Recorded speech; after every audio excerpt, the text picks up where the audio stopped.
everyone! So today I want to talk about some other games that I've been enjoying recently other than The Sims 4 because I don't actually play The Sims 4 all the time. And I wanted to share with you just some game recommendations that I have been loving recently. So if you are on the lookout for a new game, this is the video for you. Also a little disclaimer, these are games that I think you would like if you like The Sims. So other cozy games, lifestyle simulation games, building games, that kind of genre. Okay, so let's jump in with the first game recommendation, probably one that I've played the most out of all of them, and that is Animal Crossing. So I got Animal Crossing for Christmas last year, and I played it nonstop for the first couple of months. It's kind of calmed down a little bit now as I'm playing some other games, but I play it on my Switch, and unfortunately that's the only platform that you can play it on, but it is a really nice, wholesome, cozy game. It's really slow paced, which is super nice for playing in your downtime. It's different to The Sims that you're not building the houses.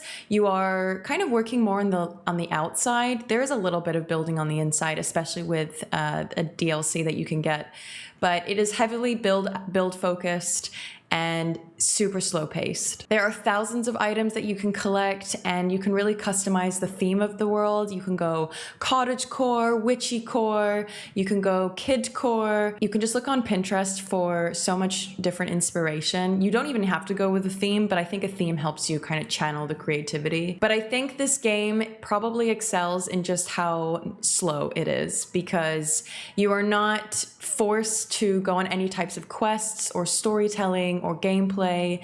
You just build in your own time. There's also a farming aspect where you can have crops and fish and gather materials, but all of it is super slow paced. Animal Crossing is the #1 recommendation for me. However, it is only on the Switch, which comes with a whole nother level of costs. So if you don't have the Switch, just something to think about. Okay, the next one I'm gonna recommend is Planet Zoo. So Planet Zoo is a really professional level build game. Professional because it is just a whole nother level to The Sims.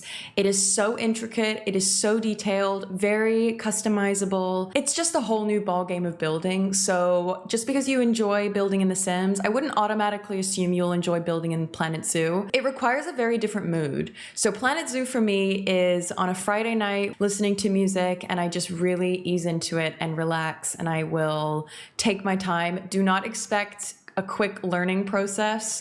It took me months to even just learn the controls, but once you master it, I think you will really find it very satisfying and rewarding. Also, Planet Zoo has an animal aspect which is so realistic, and it's so cool to watch the animals There's different camera modes that you can see them in and watch them interact with each other. The interactions are so cute, and it's just really wholesome seeing them kind of interact with the different enclosures that you build.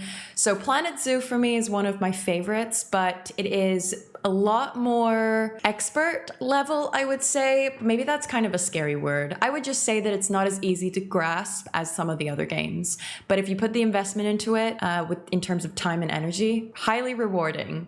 There's also loads of DLCs, and you can build zoos based on the different climates and regions, parts of the world. Planet Zoo is unfortunately not available for Mac. It is only for PC players. All right, my next recommendation is House Flipper. So House Flipper is for computer, PC, and also for Switch. I actually have them on both. So House Flipper for me, as much as it kind of implies that it's a building game, and there's definitely a build aspect to it, I'd also like to throw in that it's a cleaning game. So there is a heavy focus on cleaning up, disposing of trash, mopping and hoovering, and because of that element, I would say it's very much of a more mundane game. So it requires a lot of repetitive tasks. So whereas I would say something like Animal Crossing and Planet Zoo is a little bit more creative, I would say House Flipper is a little bit more of a repetitive, relaxing, easy to play game.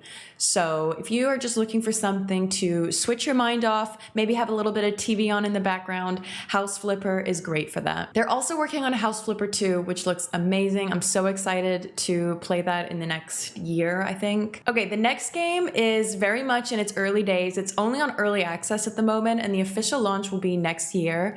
That is Disney Dreamlight Valley, which is called a lifestyle simulation game, but also an action storytelling game. So there is a heavy focus on quests in this game. If you're looking for a game that has a little bit more of a storytelling narrative behind it, this is the game for you. There are several quests available now, but they are launching new ones over the next couple of months until the official launch. And so far, I love the quests. It's unlike any other game that I've just mentioned. So there is a building aspect, but there is a story to tell through the building. So you have the familiar characters that will pop up and will have different stories that you need to go on an adventure with. I think that's a really fun element of the game, is seeing all of these familiar characters pop up, like Mickey and Remy. I recently just went on a quest with Remy and Wally.